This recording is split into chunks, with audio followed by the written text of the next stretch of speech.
উর্দুমে Israel, ফিলিস্তিনি, Hamas ও Hezbollah ত্রিমুখী যুদ্ধ চলছে। জানিয়ে দেব আমাদের হাতে থাকা সর্বশেষ আন্তর্জাতিক সংবাদ। শুরুতেই জানিয়ে দেব ভয়ঙ্কর কিছু গুরুত্বপূর্ণ সংবাদ। নতুন কৌশল হাতে নিয়েছে হিজবুল্লাহ, যে কৌশলে পাগল প্রায় ইসরায়েল। থাকছে বিস্তারিত প্রতিবেদনে।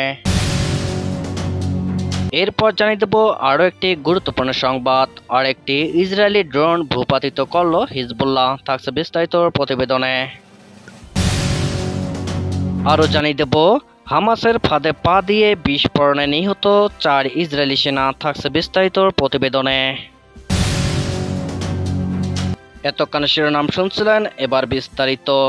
নতুন কৌশল হাতে নিয়েছে হিজবুল্লাহ, যে কৌশলে পাগল প্রায় ইসরায়েল। লেবাননের ইসলামী প্রতিরোধ আন্দোলন হিজবুল্লাহর সরবরাহ করা একটি ব্যতিক্রমধর্মী ভিডিও ক্লিপ সম্প্রতি আল জাজিরা টিভি চ্যানেলে সম্প্রচারিত হয়েছে। সেখানে দেখানো হয়েছে হিজবুল্লাহ কিভাবে ইসরায়েলি সেনাদের সব ধরনের গতিবিধির ওপর নজরদারি বজায় রেখেছে। সবচেয়ে বিস্ময়কর বিষয় হলো, ইসরায়েলি সেনাদের নিজস্ব কক্ষেও হিজবুল্লাহর নজরদারি রয়েছে।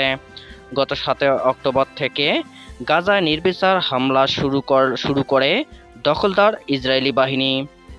এর পরের দিন 8 অক্টোবর বিশ্ব প্রতিরোধ ফ্রন্টের প্রতিনিধি হিসাবে ইসরায়েলের নির্দিষ্ট কিছু এলাকার সব গুপ্তচরভিত্তিক কেন্দ্র ও পর্যবেক্ষণ টাওয়ার এবং রাডার জ্যামিং ব্যবস্থা লক্ষ্য করে হামলা চালায় হিজবুল্লাহ। সেদিন তারা ইসরায়েলের মেরুন গোয়েন্দা ঘাঁটিতে অন্তত 7 বার আঘাত হানে। এছাড়া তাবরিয়া ও বালাদারামিশ এলাকার আকাশে 2টি ইসরায়েলি গুপ্তচর বেলুন অকেজো করে দেয়। এর ফলে লেবানন সীমান্তে কোনো তথ্য সংগ্রহ করতে পারছিল না ইসরায়েল। লেবাননের আকাশ সীমাতেও তাদের নজরদারির তৎপরতা নিষ্ক্রিয় হয়ে পড়ে। এই কৌশলে সেদিন দারুণ সাফল্য পায় হিজবুল্লাহ। খুব সহজেই ইসরায়েলের ভেতরে গোয়েন্দা বিমান ও আত্মঘাতী ড্রোন পাঠিয়ে অভিযান পরিচালনা করতে সক্ষম হয় সংগঠনটি। আগাম পদক্ষেপের কারণে ইসরায়েলের উত্তর ফ্রন্টের হিজবুল্লাহর বিমান ও ড্রোন প্রবেশ করার পরও তাদের সতর্কতামূলক ব্যবস্থাগুলো সক্রিয় হয়নি এবং কোনো সাইরেন বেজে ওঠেনি, কারণ হিজবুল্লাহ এর আগে এসব ব্যবস্থাকে অকেজো করে দিয়েছে। ইসরায়েলের গুপ্তচর ভিত্তিক কেন্দ্রগুলোকে অকেজো করে দেওয়ার কারণে এখনও হিজবুল্লাহ ড্রোনগুলো খুব সহজেই পর্যবেক্ষণ কাজ চালিয়ে যেতে পারছে। দখলদার ইসরায়েলের আল আরামশা অঞ্চলে সফল অভিযানের মতো বহু অভিযান সম্ভব হয়েছে হিজবুল্লাহর প্রথম দিনের অভিযানের কল্যাণে। হিজবুল্লাহর গোয়েন্দা বিমানের মাধ্যমে গুরুত্বপূর্ণ তথ্য সংগ্রহের পর আরব আল আরামশা অঞ্চলে সফল হামলা চালায়। এর ফলে ইসরায়েলে 18 সেনা হতাহত হয়। হিজবুল্লাহ ক্রমেই হামলা বিস্তৃত করছে। দখলদার ইসরায়েলের 2টি গুপ্তচর বেলুন অকেজো করার কৌশলটি বিশ্বের অনেক সামরিক বিশেষজ্ঞের নজর কেড়েছে। লেবাননের সামরিক আদালতে সাবেক প্রধান বিচারপতি ব্রিগেডিয়ার জেনারেল মুনির শেহাদে ইসরায়েলি বেলুন অকেজো করা সম্পর্কে ইরানের মেহের বার্তা সংস্থাকে বলেন, লেবাননের দিক বাতাস বইতে শুরু করলে হিজবুল্লাহ প্রথমেই কৌশলে বেলুন নিয়ন্ত্রণ কক্ষে হামলা চালিয়ে তা ধ্বংস করে দেয়।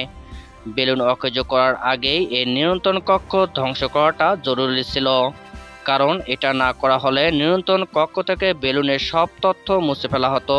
নিয়ন্ত্রণ কক্ষ ধ্বংস হয়ে যাওয়ায় বেলুনের এসব তথ্য ছিল সেগুলো অক্ষত রয়ে যায়। এরপর আলমাস ক্ষেপণাস্ত্র দিয়ে বেলুন ও বেলুনের তারগুলো আঘাত হানা হয়, যাতে শেষ পর্যন্ত বেলুনগুলো লেবাননের ভূখণ্ডে এসে পড়ে এবং বেলুনের সংরক্ষিত সব তথ্য সংগ্রহ করা যায়। অবশ্য দ্বিতীয় বেলুনটি লেবাননের সীমান্ত থেকে 32 কিলোমিটার দূরে ইসরায়েলি নিয়ন্ত্রিত এলাকায় পড়ে যায়। হিজবুল্লাহ সেই বেলুন থেকেও তথ্য সংগ্রহ করে এনেছে। হিজবুল্লাহর গোয়েন্দা ড্রোনগুলো সেখানে গিয়ে প্রয়োজনীয় ছবি, ভিডিও ও তথ্য সংগ্রহ করে লেবাননে ফিরে আসতে সক্ষম হয়েছে বলেও জানান তিনি। এদিকে Al Jazeera TV channel Hezbollah যে ভিডিও ক্লিপটি সম্প্রতি সম্প্রচার করেছে তাতে দেখা যাচ্ছে হিজবুল্লাহ দখলদার ইসরায়েলের বেইত হিলাল এলাকা ইসরায়েলি সেনাদের সব ধরনের তৎপরতা নজরদারিতে রেখেছে। সেনাদের বেডরুমের খোঁজ খবরও হিজবুল্লাহর কাছে রয়েছে। হিজবুল্লাহ ইসরায়েলি সেনাদের বেডরুমে নিখুঁত ক্ষেপণাস্ত্র হামলার মাধ্যমে এটা প্রমাণ করেছে। হিজবুল্লাহ সামাজিক মাধ্যমে আহত ইসরায়েলি সেনাদের ছবিও প্রকাশ করেছে। হিজবুল্লাহর ড্রোনগুলো নিয়মিত এসব তথ্য সংগ্রহ করে নিয়ন্ত্রণ কক্ষে পাঠাচ্ছে। এর ফলে হিজবুল্লাহ জানতে পারছে কখন ইসরায়েলি সেনারা ঘাঁটি থেকে বের হচ্ছে এবং কখন কখন ঘাঁটিতে ঢুকছে। ইসরায়েলি সেনাদের সামরিক যানগুলো যাতায়াত সম্পর্কে হিজবুল্লাহ সঠিক তথ্য সংগ্রহ করতে পেরেছে। এসব তথ্যের ভিত্তিতেই তারা সফল হামলা চালিয়ে যাচ্ছে এবং চালাচ্ছে। এদিকে হিজবুল্লাহ সম্প্রতি নতুন আত্মঘাতী ড্রোন উদ্বোধন করেছে। এই ড্রোন দুটি শাম-5 ক্ষেপণাস্ত্র থাকে। এছাড়া নতুন ড্রোন একই সময়ে 3টি ভিন্ন লক্ষ্যবস্তুতে আঘাত হানতে সক্ষম। এইসব ড্রোনে ক্যামেরা বসানো রয়েছে। এর ফলে হামলার পুরো দৃশ্য সঙ্গে সঙ্গে নিয়ন্ত্রণ কক্ষে চলে আসে। হিজবুল্লাহর আলমাস ক্ষেপণাস্ত্র একই প্রযুক্তিতে রয়েছে। এ কারণে ক্ষেপণাস্ত্র হামলার দৃশ্যগুলো হিজবুল্লাহর কাছে সংরক্ষিত রয়েছে। গত 8 অক্টোবর ইসরায়েলি পর্যবেক্ষণ ও গোয়েন্দা সরঞ্জাম এবং স্থাপনায় হিজবুল্লাহর সফল হামলায় মূলত প্রতিরোধ যোদ্ধাদের একটা ভালো অবস্থান গড়ে দিয়েছে। এর ফলে হিজবুল্লাহর ড্রোনগুলো অনেকটা নির্বিঘ্নে ইসরায়েলের উত্তরাঞ্চলে দাপিয়ে বেড়াচ্ছে।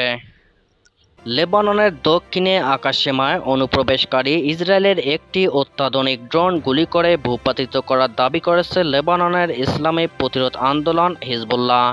সংগঠনটি এক বিবৃতিতে বলেছে, তাদের যোদ্ধারা সোমবার আকাশ প্রতিরক্ষা ব্যবস্থা ব্যবহার করে ইসরায়েলের একটি অত্যাধুনিক হারমেস 900 ড্রোন গুলি করে ভূপাতিত করেছে। ড্রোনটি লেবাননের হামলা চালানোর জন্য ক্ষেপণাস্ত্র বহন করেছিল বলে বিবৃতিতে জানানো হয়েছে। ইসরায়েলি সামরিক সূত্রেও বিষয়টি নিশ্চিত করেছে। দক্ষিণ লেবাননের আকাশসীমায় তাদের একটি ড্রোন ভূপাতিত হওয়ার খবর নিশ্চিত করে তারা বলছে, ভূমি থেকে আকাশে নিক্ষেপযোগ্য একটি ক্ষেপণাস্ত্র ব্যবহার করে ড্রোনটি ধ্বংস করা হয়েছে। আকাশে বিস্ফোরিত হওয়া ড্রোনটির ধ্বংসাবশেষ দক্ষিণ লেবাননের ভূখণ্ডেই পড়েছে বলে ইসরায়েলি সূত্র স্বীকার করেছে। মধ্যম পাল্লার হামার্স 900 ড্রোন 30,000 ফুট উচ্চতায় সর্বোচ্চ 36 ঘন্টা ধরে উড়তে পারে এবং এটি সর্বোচ্চ 350 কেজি ওজনের সমরাস্ত্র বহন করতে সক্ষম। এদিকে এ নিয়ে হিজবুল্লাহ দক্ষিণ লেবাননের আকাশে 3টি হারমেস 900 ড্রোন ভূপাতিত করল, যার মধ্যে গত 2 সপ্তাহেরও কম সময়ের মধ্যে দুটিকে গুলি করে ধ্বংস করা হলো।